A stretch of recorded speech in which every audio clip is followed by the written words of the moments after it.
tempestad más alta, en el valle de la muerte, tu callado me acompaña. Aunque esté en agonía, aunque no tenga energía, nunca está todo perdido, porque tú estás conmigo. Solo tú me inspiras, solo tú me cuidas, aunque el mal esté cerca. En Jehová siempre está mi fe. Si estás conmigo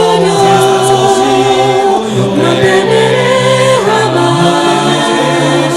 Me proveerá tu amor, me proveerá tu amor. Ante la adversidad, tu mano salvará. Me proveerá tu amor, me proveerá tu amor. Hoy que estoy arrepentido, hoy que estoy ya convertido, tengo fe de tu cuidado, sé que voy acompañado.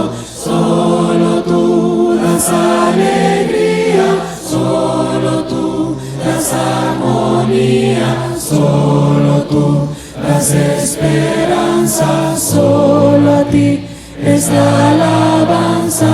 A pesar del camino, a pesar del maligno, siempre estás a mi lado. En Jehová siempre está mi fe. Si estás conmigo yo no temeré jamás. Me proveerá tu amor, me proveerá tu amor. Ante la adversidad, tu mano salvará. Me proveerá tu amor, me proveerá tu amor. Tú eres mi luz, tú eres mi paz, en mi corazón, siempre en mi corazón. Tu palabra está en la adversidad, tú me salvarás. En mi corazón, siempre en mi corazón. siempre serás. En la noche más desierta, en la tempestad más alta, en el valle de la muerte, tu callado me acompaña. Esta obra, que continúa con el tomo número 1, es el tomo número 2 de la vida de Jesús desde el contexto cultural judío. Una síntesis de la historia de Jesús en su bello ministerio a través de los 4 evangelios. La misma combina el análisis textual, las fuentes, el contexto histórico, contexto cultural, la religión y la identidad de nuestro Mesías, nuestro Señor Jesús. El contexto judío es fundamental para entender tanto la vida de Jesús así como su influencia que ha tenido a través de nuestra vida, pues Él habló a una multitud que practicaba muchas cosas que suelen ser entendidas solo a través de ese contexto cultural. He aquí, en este tomo número 2, hablamos de la parte final de su ministerio, lo que sucedió a través de los juicios y cómo fue que llegó a la cruz con mucho amor para cada uno de nosotros. Pero no solamente estamos presentando el tomo número 2, presentamos también el tomo completo, Jesús, Cultura Judía, donde se incluye el tomo número 1 y el tomo número 2 en uno mismo. He aquí, el mismo cuenta con más de 600 páginas que ilustran lo que hemos explicado. Esperamos este libro sea de gran bendición para ti como lo ha sido para nosotros, después de estudiar, analizar, investigar y aún visitar la tierra prometida, de donde probemos algunas fotos de ello. Dios te guarde y te bendiga. Esperamos sea de bendición para ustedes. Shalom, shalom. Gracias. durante los últimos años de su vida. En ellos podemos ver lo que se podría entender como el último mensaje de un padre a un hijo espiritual, los consejos más prácticos que debería de llevar un predicador evangelista y cómo es que la iglesia de Cristo en Éfeso podría beneficiarse si él los aplicaba. Una de las cosas que hemos estado mirando y que vamos a continuar viendo es el tema de su madre y de su abuela y cómo es que pudieron heredar hacia Timoteo lo que se podría entender como una fe no fingida. Ahí en primera carta de Timoteo, capítulo 1, en el versículo 3 en adelante, podemos ver este concepto de lo que es la heredad o la herencia de lo que es una fe, la misma no fingida. Pero antes de ello, una de las cosas que platicábamos en la última lección, si recuerdan, era el concepto de lo que su madre había pasado a causa de haberse casado con un griego. Y yo creo que hay dos cosas que son muy importantes para entender este concepto, si viéramos la Biblia en un panorama completo. Si ustedes ven, por ejemplo, en la ley de Moisés, en Deuteronomio, capítulo 7, versículo 3, Deuteronomio siendo el último libro de la ley o de la Torá, Moisés le dice al pueblo y les establece un mandamiento que ellos deberían de seguir. Ahí en Deuteronomio capítulo 7, versículo 3. Dice así la palabra de Dios. Dice, y no emparentarás con ellas, no darás tu hija a su hijo, ni tomarás a su hija para tu hijo, porque desviará a tu hijo en pos de mí, y servirán a dioses ajenos. Y el furor de Jehová se encenderá sobre vosotros y te destruirá pronto. Entonces, el mandamiento que había sido colocado por parte de Dios a través de Moisés al pueblo de Israel era que simplemente era incorrecto, estaba prohibido emparentar con alguien que no fuese parte del pueblo de Israel. Y como lo he explicado en algunas partes, aquí detalla la razón por qué, para que el pueblo lo razone. Esto es, no vas a dar a tus hijos, no vas a emparentarte con el pueblo ajeno, y te dice el por qué. ¿Por qué? Porque si lo haces, los va a apartar de mí, dice Jehová, y le van a servir a otros dioses. Entonces, esa es la razón por la cual no es un mandamiento ni un decreto que requiera mucha comprensión, es sencillo, no es suprarracional, es sencillo para entender. Luego, hermanos, lo que tenemos que entender más o menos es que esto se da aproximadamente, si pudiéramos poner una línea de tiempo, se da aproximadamente ahí en el año 1300 antes de Cristo, ¿no? 1300 antes de Cristo, para que lo puedan visualizar. Entonces, este fue un mandamiento colocado por Dios a través de Moisés en la ley de Moisés, en la Torá. Después, si recuerdan, el rey David vive aproximadamente en el año 1000 antes de Cristo, para que lo podamos entender. Y su reino, ¿verdad?, continuó con Salomón, y luego continuó con Roboam, y luego se separaron las tribus. Y aproximadamente ahí por el siglo VII, el año 700 y luego el año 500, tanto el reino del norte de Israel como el reino del sur Judá son llevados en cautividad tanto por Asiria por Babilonia. Y entonces ellos están allá durante este tiempo más o menos. Después, ¿verdad?, viene el copero Nehemías, reedifica los muros, viene Zorobabel, reedifica el templo, y viene el regreso del pueblo de Israel hacia lo que es la tierra prometida, y establecen otra vez el concepto de la unión en el templo. Más o menos para que lo podamos visualizar ahí en el siglo V, 500 años antes de Cristo, para que lo puedan visualizar solamente, no voy a dar la exactitud del tiempo. Entonces, con el regreso de ellos, una de las cosas que ocurrió mientras el pueblo de Israel estaba en Babilonia, ellos se casaron con extranjeras, con gente de Babilonia, y con ellas tuvieron hijos, y cuando regresan con sus esposas y con sus hijos. Entonces, al regresar hay un problema. El problema es que tienes esposas y tienes hijos, que impiden el cumplimiento de la ley de Moisés, de Deuteronomio capítulo 7, versículo 3. Entonces Nehemías, hermanos, si tú vas al profeta Nehemías, Esdras es el que establece estos principios, se relata, ¿verdad?, qué sucede cuando ellos regresan. Cuando ellos regresan, hermanos, de allá, una de las cosas que hace Esdras es que ve a todo el pueblo y se levanta de todo el pueblo, y entonces una forma, tal vez pensaríamos cruel, pero eso es lo que dice la Escritura, ve que muchos de los israelitas que regresaron vienen con esposas y vienen con hijos. Entonces en 10:30, ¿verdad?, él recuerda lo que había dicho Moisés, el siervo de Jehová, y les dice así: y que no daríamos nuestras hijas a los pueblos de la tierra, ni tomaríamos sus hijas para nuestros hijos. Entonces, lo que relata el libro de Nehemías es que en ese momento ellos, Nehemías, Esdras, dice, ¿saben qué? Por lo tanto, van a tener que despedir a sus esposas con sus hijos. No pueden estar aquí en la restauración del pueblo de Israel, así que se van a ir.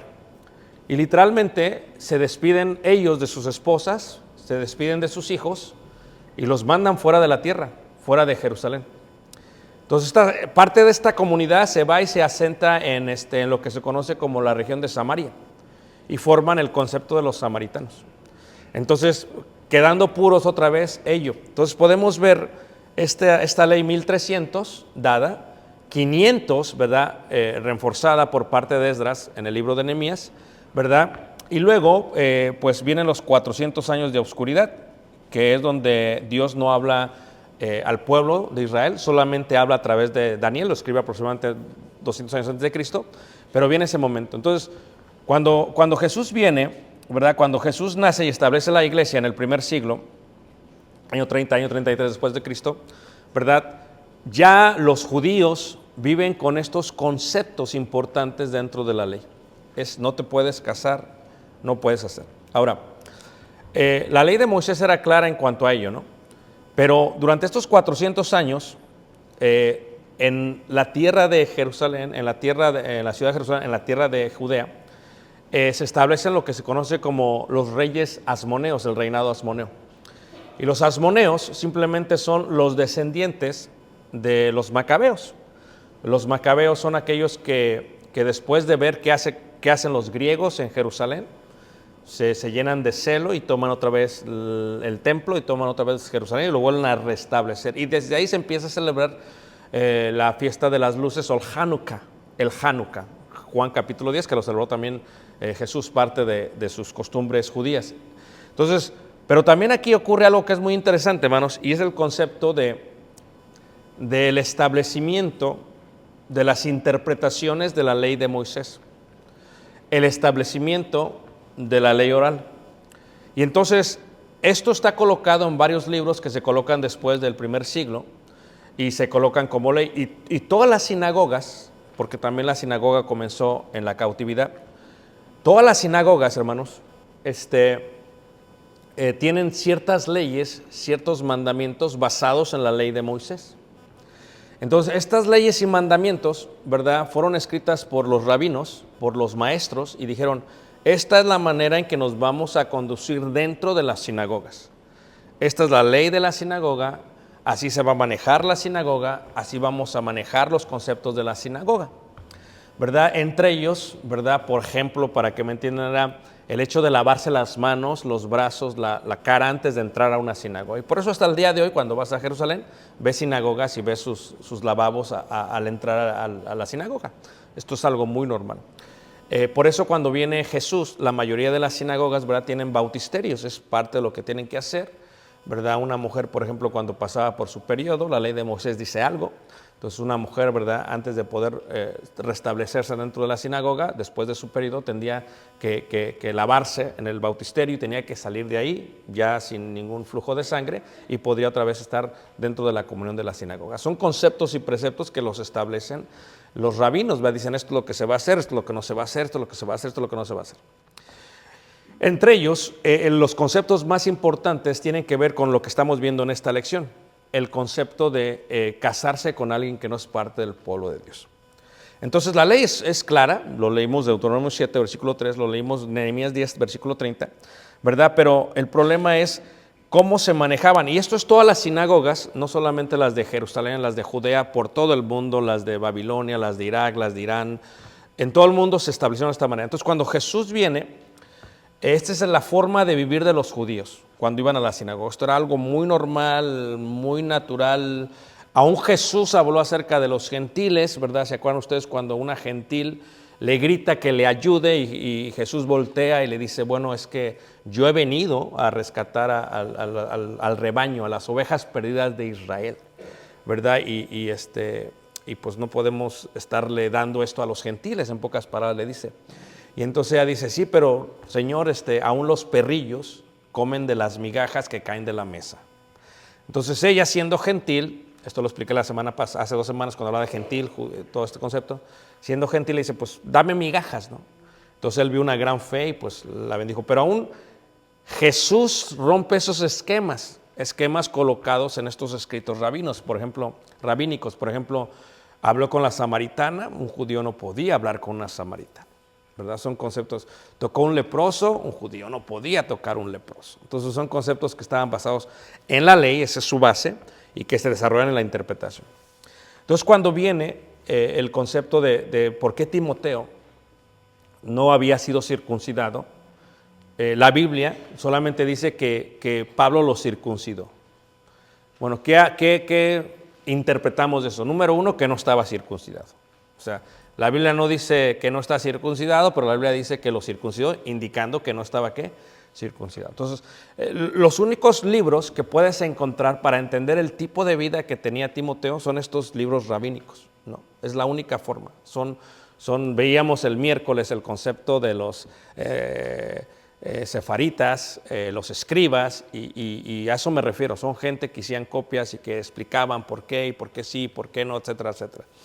Entonces, cuando llega el punto, hermanos, de cómo vivió Timoteo, la pregunta es, ¿qué le hicieron a su madre? O sea, ¿por qué pasó su madre? Y yo les decía, bueno, simplemente pues la excomulgaron de la sinagoga. Entonces, ¿cómo llegamos a esa conclusión?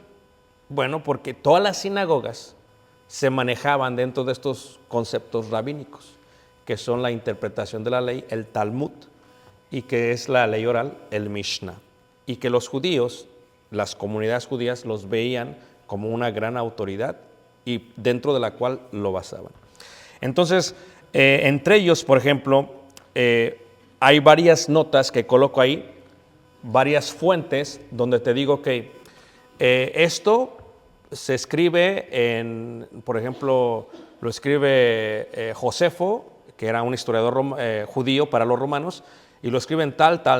Entonces doy fuentes para saber dónde saco la información, cómo puedo llegar a esta conclusión que es fácil. Pero también doy fuentes en cuanto a los libros rabínicos o el Talmud, y ahí dice claramente cómo es que los judíos se manejaban y cómo excomulgaban a la gente en el primer siglo, ¿verdad?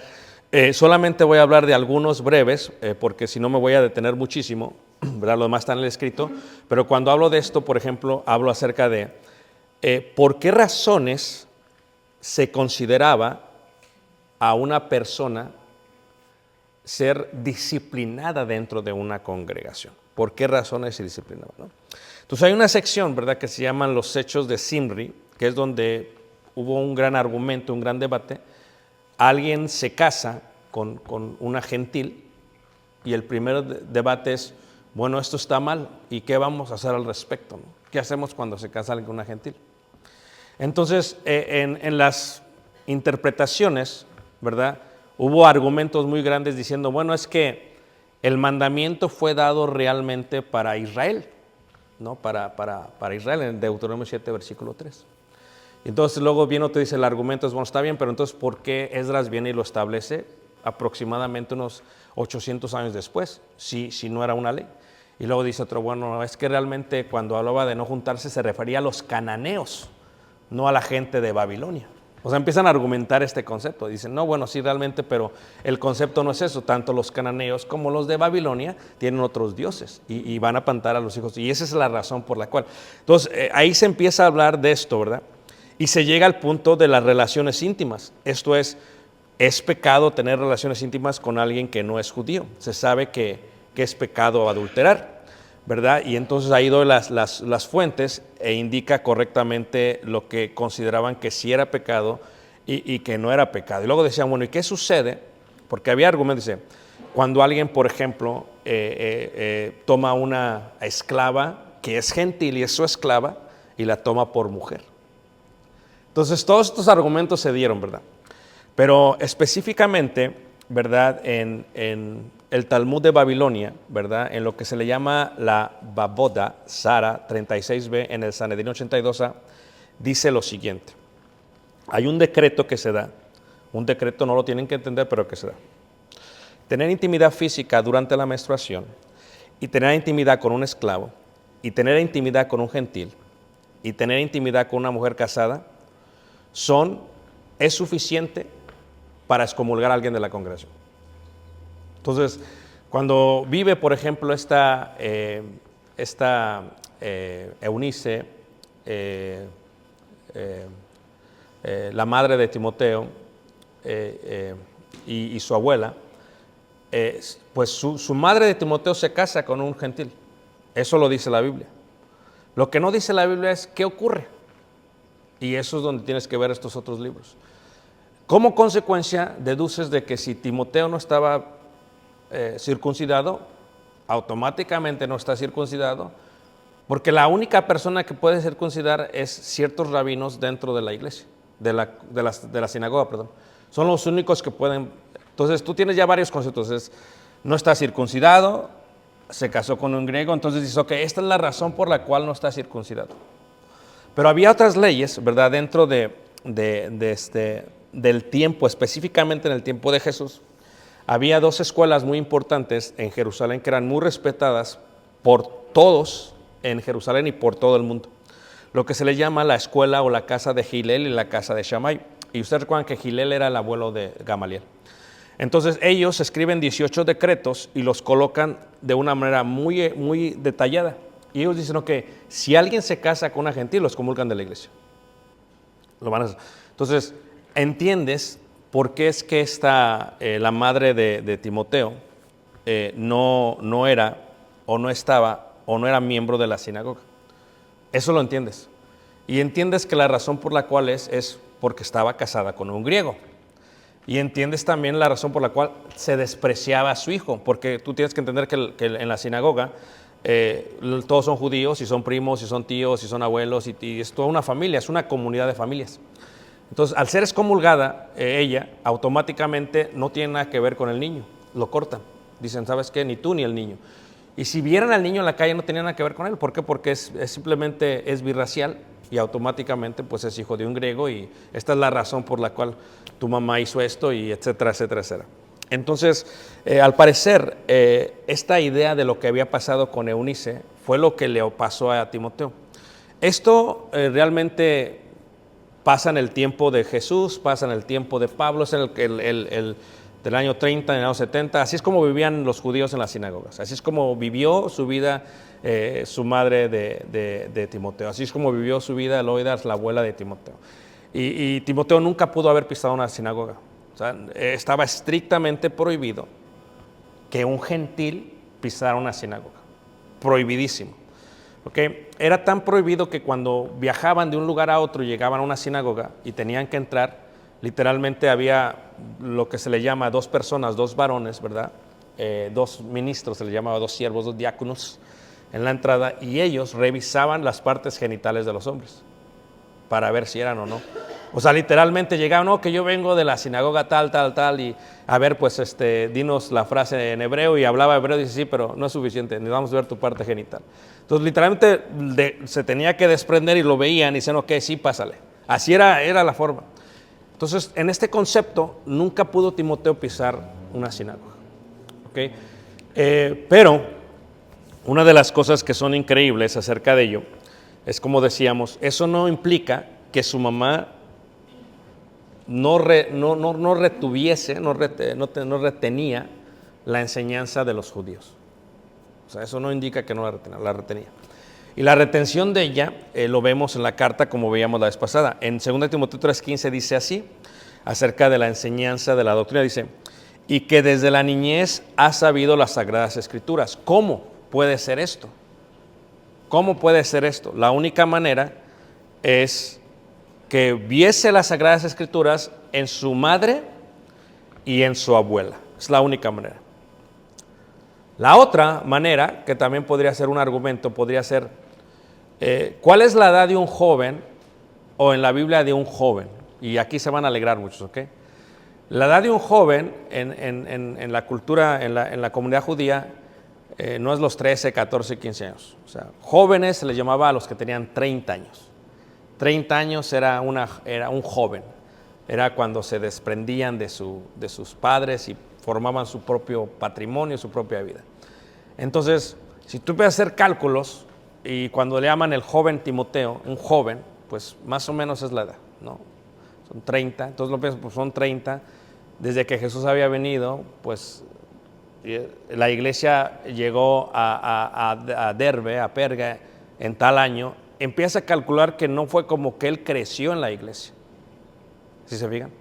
Entonces, realmente durante su niñez y su juventud, que nosotros entendemos como juventud, no vivió en la iglesia. ¿Cuándo llegó el evangelio a Listra y Derbe? ¿Verdad?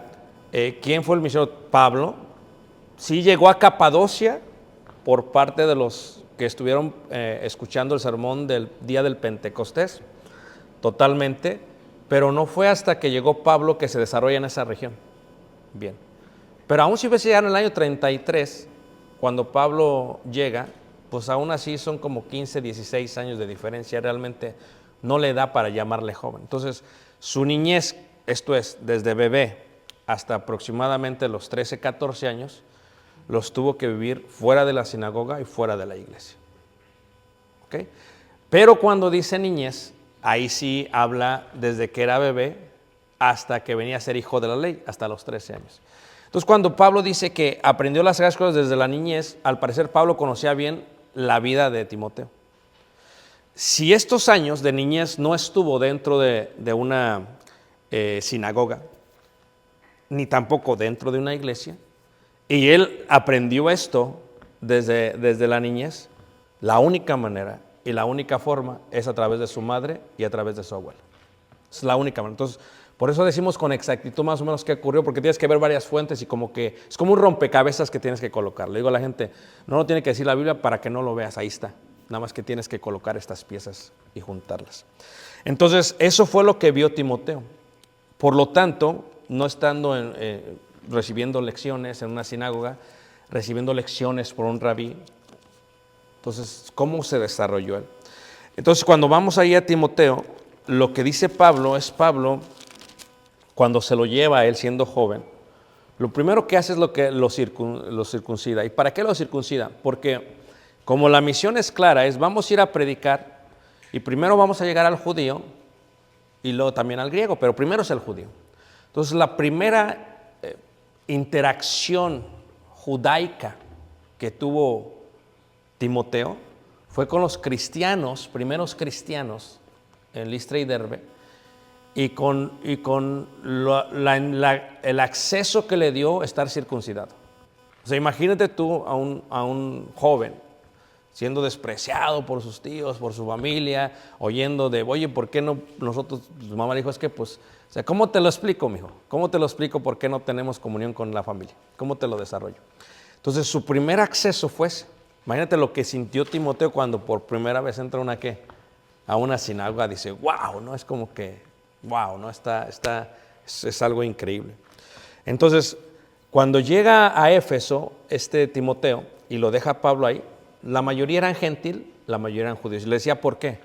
¿Por qué Dios permitió esto? Bueno, él creció siendo judío y creció siendo gentil.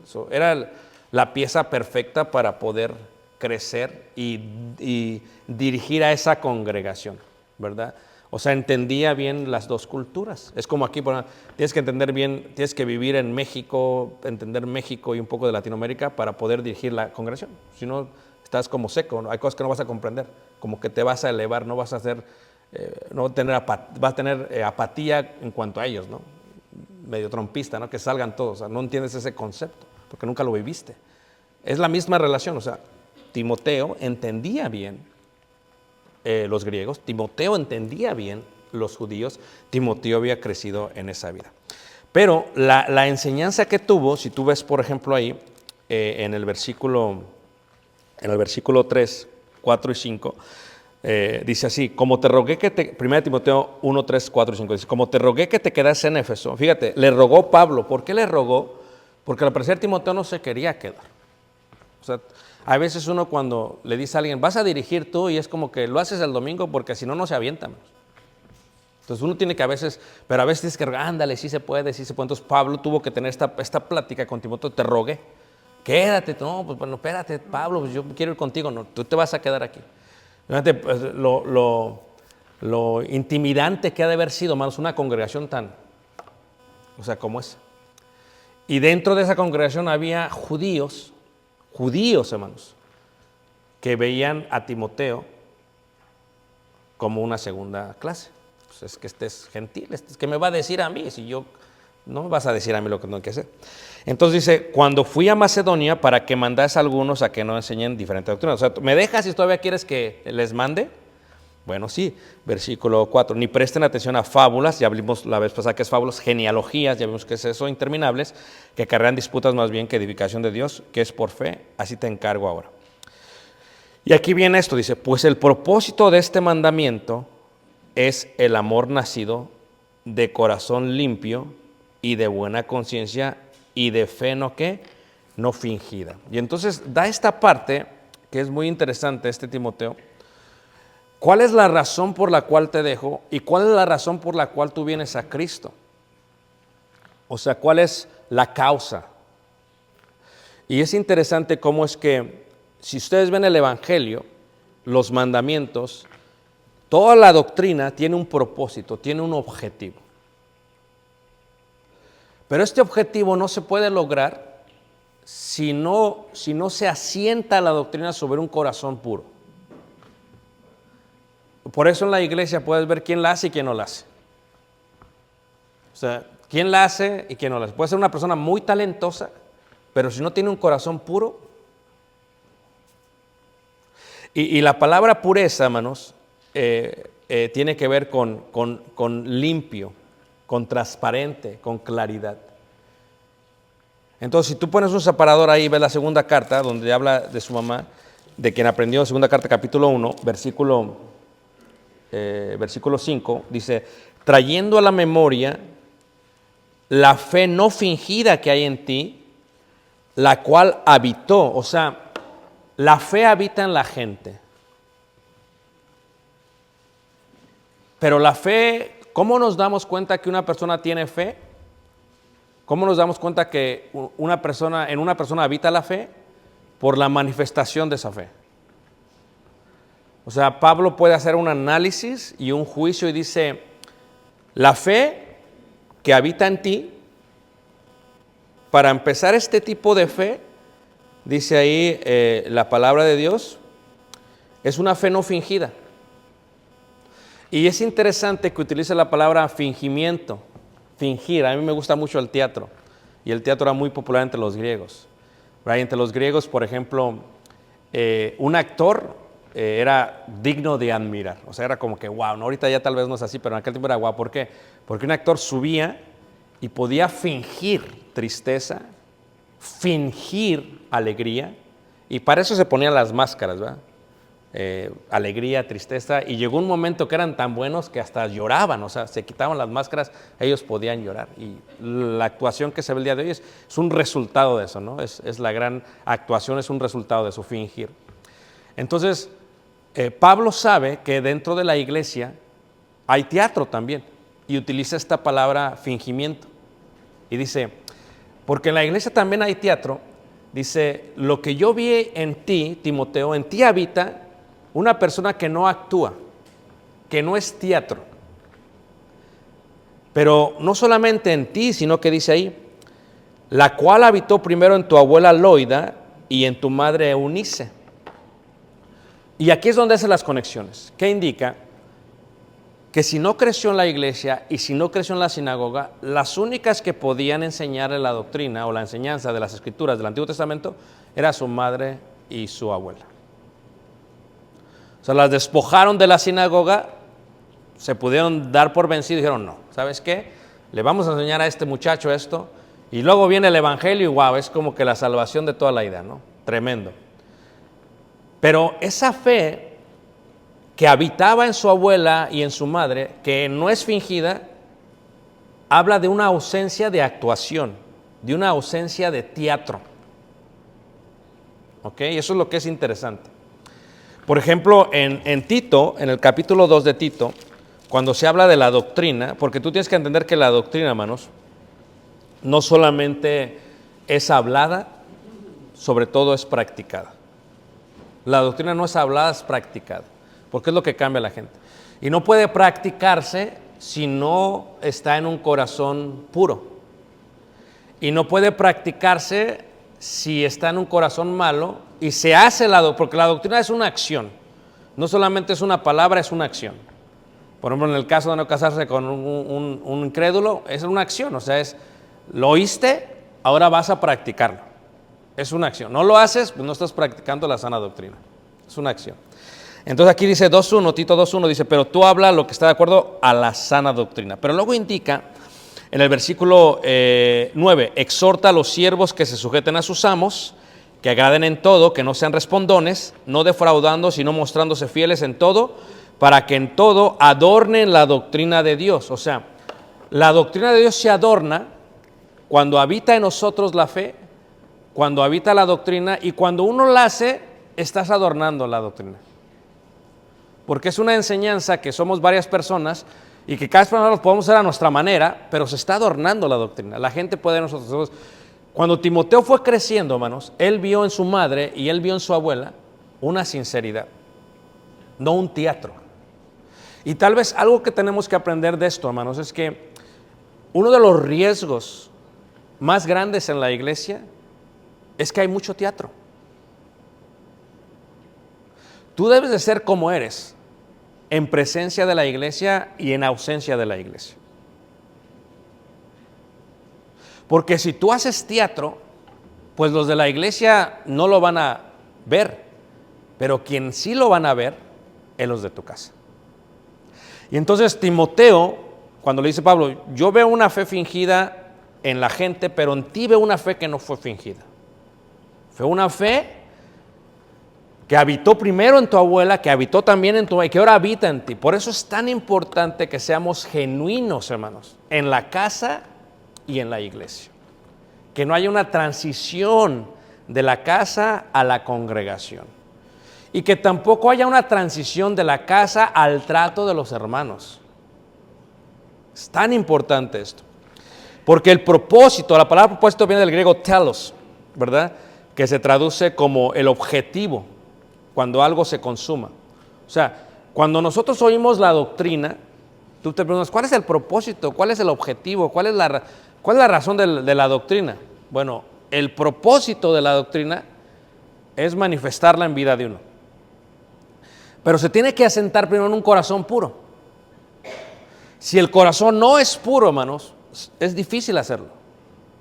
O sea, por ejemplo, yo sé que ustedes en muchos años que han estado en el Evangelio, han visto lo que se le llama buenos actores en la iglesia. En el griego se le llamaba hipócrates. Entonces, Hipócrates son buenos actores. La hipocresía viene de la actuación. Entonces, cuando hay buenos hipócritas dentro de la iglesia, no se dan cuenta que quien más dañan es a sus hijos. O sea, imagínate, yo soy aquí de una manera y en la casa de otra manera. Si tú me das chocolate aquí y en la casa me pongo igual, hermanos. ¿Ok? Y la gente que me conoce sabe cómo soy, de ambiente. O sea, no es como que aquí tengo que ser de una manera y de otra manera, porque eso era lo que eran los fariseos. Los fariseos le dice, oh hipócritas, le decía, fue el último sermón de Jesús que se registraba en la Biblia. Oh hipócritas, ¿por qué? Porque ellos actuaban.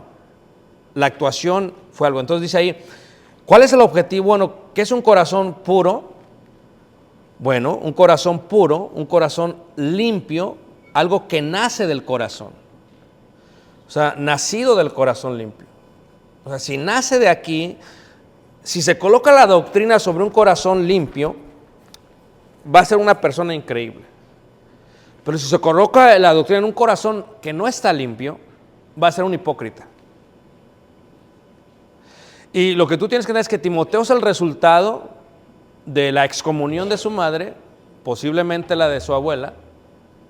Es el resultado de una mala acción, de una mala decisión por parte de su madre. O sea, yo les decía ayer, no sé a quién le decía, o el viernes le decía, es como dice el dicho, ¿no? Todo santo tiene un pasado y todo pecador tiene un futuro. Así es. Entonces, el pasado, decían los griegos, el pasado no lo pueden cambiar ni los dioses. Pero la historia del pasado la puedes cambiar tú. ¿Qué quiere decir esto? Esto es, en el caso de este Timoteo, su pasado era ese, él no decidió eso. ¿Qué podía hacer? Pero su madre y su abuela, hermanos, hicieron lo que tenían que hacer para asegurarse que Timoteo fuese un hombre de bien. No puedes tú determinar que la enseñanza de tus hijos está en las manos ni de los maestros aquí, ni de los maestros de jóvenes. Nunca va a ser así. La enseñanza viene de ti. Si le quitas toda la hipócrisis a la enseñanza, van a ser buenos cristianos. Pero si aquí eres de una manera y allá de otra manera, vas a tener problemas con ellos. Y algunas veces, pues uno se da cuenta, o sea, se da cuenta cómo es la gente. O sea, aquí todo un show y en la casa pues todo un show. Pues no. Entonces, ¿cómo le haces siendo tú misma persona? ¿Se acuerdan lo que dijo el salmista en cuanto al corazón puro y santo? Dijo Salmos 24:4, dice, el limpio de manos y puro de corazón, el que no ha elevado su alma a cosas vanas ni jurado con engaño, dice David. ¿Por qué? Porque, ¿qué es vanidad? Vanidad es que crean algo de mí que no soy. Y es vano, porque de nada sirve. Entonces, esta fe que habitó en la vida de la abuela, la oída, en la vida de la madre Eunice, habitaba ahora en Timoteo. Y eso es, cuando tú enseñas a tus hijos, recuerda que no solamente es que vayan a la iglesia de Cristo, es que en su vida se va reflejada la enseñanza de Jesús. El perdón, la misericordia, el celo, todo es un conjunto de cosas. Eso solamente lo aprenden, hermanos, del testimonio y no de la boca. O sea, tus hijos aprenden de cómo actúas tú, de tu acción. Pero si, imagínate, si vienen allá, grítele a tu, que apúrense, que quién sabe qué, y que lo jalas y estás peinando a la niña y te enojas y le das jalón para que o sea, y luego de pronto llegas aquí, pues no. Pues van a decir, ¿qué pasó? Los niños se dan cuenta. Cuando viene el papá todo molesto, espérate. Bueno, va a pasar una vez al año, ¿no? Pero que lo hagas una práctica diaria, pues ya sale un problemón. Imagínate tú, en la casa, pégale, luego llegas aquí, ¿verdad? Canta aleluya y el niño está. ¿Ok? O sea, no hace sentido, hermanos. Tiene que haber congruencia. Entonces, adornar la doctrina, según dice Tito, Pablo a Tito y a Timoteo, tenemos que tener un corazón limpio. Tenemos que tener un corazón limpio. Y la gente, hermanos, ama cuando alguien es genuino. La gente aborrece la hipocresía, pero ama cuando alguien es genuino. La hermana es así es ella. O sea, ella no te va a dar un ella, así es. No quiere decir que está bien, pero así es ella. No hay problema. ¿Verdad? Por eso, cuando hablamos de todo santo tiene un pasado, pero la historia se puede cambiar. ¿Por qué? Porque muchas veces decimos, pero si la hermana no era así, pero si el hermano no era así, era un buen hermano, era fiel, llegaba, o sea, ¿qué pasó? O sea, uno empieza a cuestionarse. Sí, pero si le preguntas a los hijos, tú tienes una historia de su pasado, ellos tienen otra historia. Y a veces entre los hijos hay varias historias, ¿a poco no? Uno dice, por ejemplo, no, mi mamá fue bien linda conmigo, no sé qué, el otro, no, mi mamá me pegaba un montón y bien gritona y todo. Es la misma mamá, pero son dos historias diferentes. Y lo que a veces hay que cambiar, hermanos, es el concepto de la historia. Y Timoteo, hermanos, entendía que él no podía cambiar su pasado. Estaba donde estaba. O sea, Pablo, dice Pablo, ¿te vas a circuncidar? Está bien, Pablo. Voy a hacer esto de una manera, como tú quieres que lo haga. Ese es lo increíble que fue Timoteo. Pero aquí algo que podemos aprender de esta lección es el concepto, reitero, de la actuación. Es que debemos ser como somos por ello. Fíjate que Pablo alude, aquí si tú haces alusión, dice aquí en Timoteo, regresamos a la primera carta de Timoteo, el gran problema que tenía, esto pasa mucho en la iglesia, Primera Timoteo capítulo 1 dice el versículo 5, pues el propósito de este mandamiento es el amor nacido de corazón limpio y de buena conciencia y de fe no fingida, de las cuales desviándose algunos se apartaron a vana palabrería. Dice, queriendo ser doctores de la ley. Esa palabra, ese doctor, ¿verdad? Es como que trae un fuerte concepto, ¿verdad? Que es un doctor, ¿verdad? En la Biblia ves la palabra indocto y la palabra doctor. ¿Cuál es la diferencia? Pues la preparación. El indocto, pues no tiene mucho conocimiento. Y el doctor tiene más conocimiento. No es como el día de hoy, ¿verdad? Pues, por ejemplo, acabas tu preparatoria, tu high school, acabas el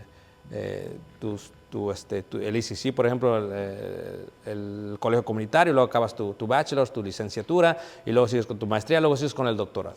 Entonces, es como el que es doctor es una eminencia de conocimiento, ¿no? Entonces, pero puede ser una persona una eminencia de conocimiento por vanidad y puede ser una eminencia de conocimiento por el bienestar de la iglesia. Entonces, estos que estaban ahí en la iglesia eran una eminencia de conocimiento, pero por vanidad.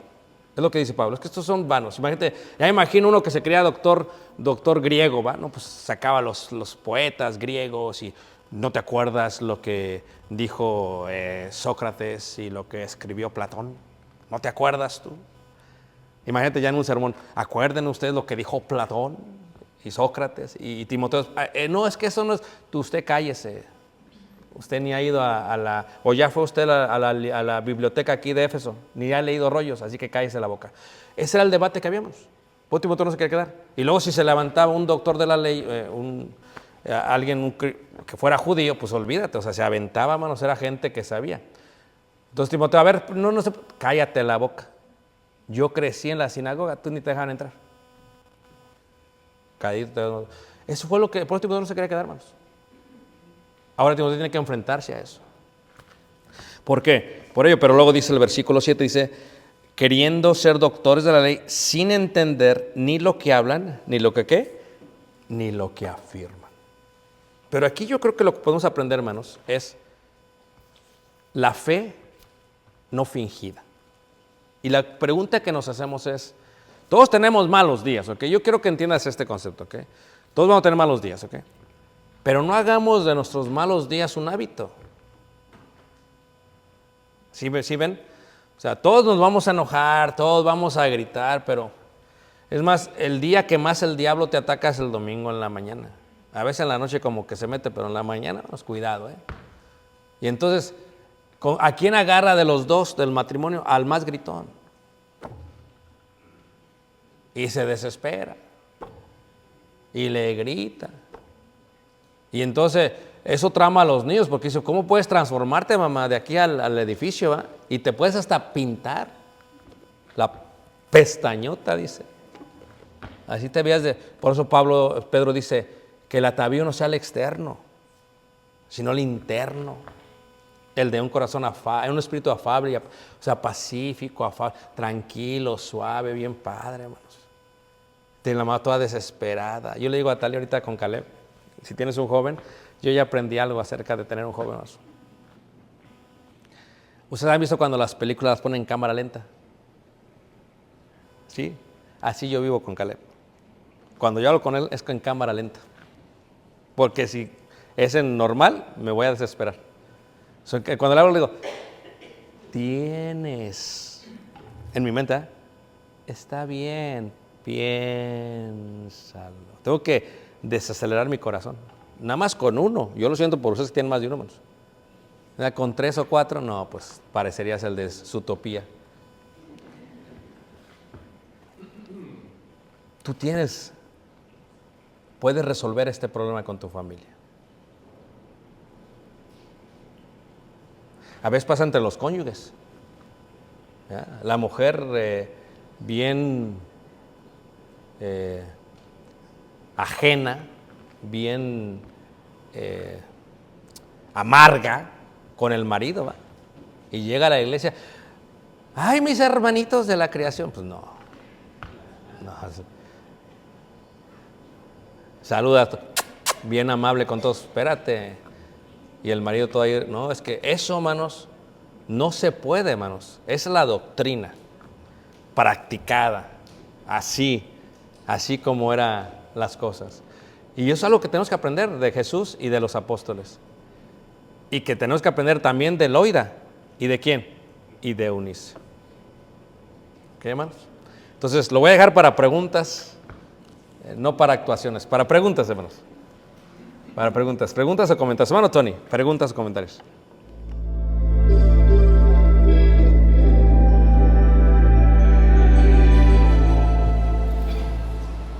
En la noche más desierta, en la tempestad más alta, en el valle de la muerte, tu callado me acompaña. Aunque esté en agonía, aunque no tenga energía, nunca está todo perdido, porque tú estás conmigo. Solo tú me inspiras, solo tú me cuidas, aunque el mal esté cerca. En Jehová siempre está mi fe. Si estás conmigo, yo no temeré jamás. Me proveerá tu amor, me proveerá tu amor. Ante la adversidad, tu mano salvará. Me proveerá tu amor, me proveerá tu amor. Hoy que estoy arrepentido, hoy que estoy ya convertido, tengo fe de tu cuidado, sé que voy acompañado. Solo tú das alegría, solo tú das armonía, solo tú das esperanza, solo a ti es la alabanza. A pesar del camino, a pesar del maligno, siempre estás a mi lado. En Jehová siempre está mi fe. Si estás conmigo, yo no temeré jamás. Me proveerá tu amor, me proveerá tu amor. Ante la adversidad, tu mano salvará. Me proveerá tu amor, me proveerá tu amor. Tú eres mi luz, tú eres mi paz, en mi corazón, Siempre en mi corazón. tu palabra está. En la adversidad, tú me salvarás. En mi corazón, Siempre en mi corazón. siempre serás. En la noche más desierta, en la tempestad más alta, en el